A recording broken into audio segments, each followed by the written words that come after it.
Rome was the first place in the world you had the proletariat as a class, right? Rome was a slave society, but in Rome, you had a group of people who were neither slaves, no one owned them, but they were not masters either, right? They were people who sold their labor power. They were pipe fitters and bricklayers and blacksmiths and craftsmen, usually. They were proletarians. And many of them were Greek and many of them were Jews. And the proletariat, this was the first time we'd had such a class. And as a result of having the proletarian class, you had homelessness. Slaves were never homeless. They had somewhere to live. They were property of somebody else, right?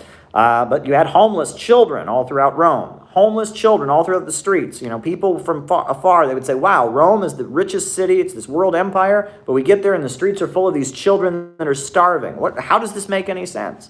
Right? There were homeless children. There was unemployment. And the proletariat of ancient Rome, they would often get ripped off and, get exploited. So the proletariat of ancient Rome, they started having to fight for their rights. They started going on strike. And they started pushing back against the employers. And they started building orphanages for the hungry kids. And they started having food programs to take care of each other. Christianity was the religion of the proletariat. Jesus Christ was a carpenter. He was a proletarian, and he was neither a slave nor a landowner. He did not own anyone else, and he himself was not owned. And the Jews of Rome, and eventually the Greeks of Rome, and many proletarians throughout Rome, began to worship this Palestinian teacher and revolutionary called Jesus of Nazareth, who was a proletarian and who said that you must create, that the creation of wealth through labor was, I don't have my Bible in front of me, but I can read you many things that he said that were communistic, right?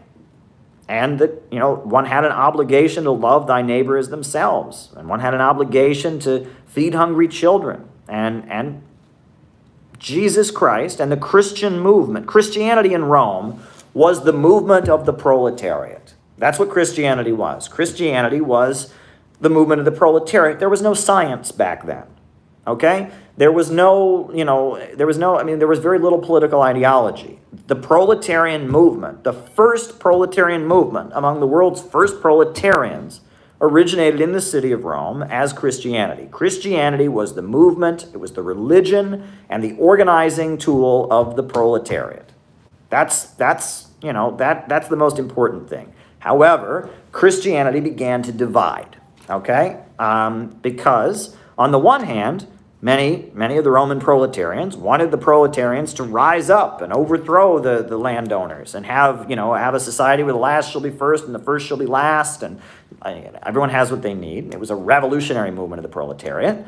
But there started to be some people in the Roman ruling class who said, hey, the Christians are building these orphanages so we don't have all the kids running around, and they're feeding people so we don't have bread riots. Maybe we can use some elements of Christianity. We can kind of water it down and use it to try and stabilize our empire. All right? And as Rome was in decline, gradually Christianity divided into two camps. There was one section that was very much the radical and revolutionary section that held on to the belief in a revolution of the proletariat against the empire. There was another section that was being utilized by the Romans to stabilize their empire. And that became a divide. And if you read the book of Revelations, the Revelation to John, the final book of the Bible, there is a rant against the whore of Babylon. Pages and pages about the whore of Babylon, the great whore. Well, it's pretty clear if you read it. This is the Christian church in Rome ranting against the sellouts, against the people that are collaborating with the Roman Empire, against the other Christians, right? And it's a rant against those, those who are in the name of the Christian religion becoming tools of the empire, right? And that's in the book of Revelations.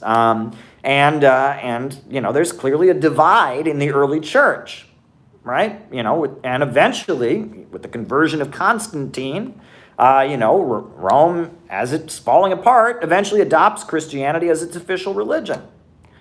Well, that was a little bit of a divide. So does this parallel Marxism? Of course, right? Marxism is the modern scientific, not religious, scientific movement for the liberation of the proletariat. And as Marxism proliferated, a trend among Marxists developed who don't want to overthrow imperialism, don't want to overthrow capitalism, but want to use elements of socialism like free healthcare and free education to make their empire more stable. Social democracy is the whore of Babylon. Social democracy is the whore of Babylon. And just as the early Christian church divided between those who were fighting for the proletariat and maintaining Christ's teachings, and those who were using Christian imagery as a way to try and stabilize the Roman Empire, Marxism and social democracy have also developed. And that is the division, right? And if you read The Foundations of Christianity by Karl Kautsky, this is made overwhelmingly clear, right? And so there you go. Okay.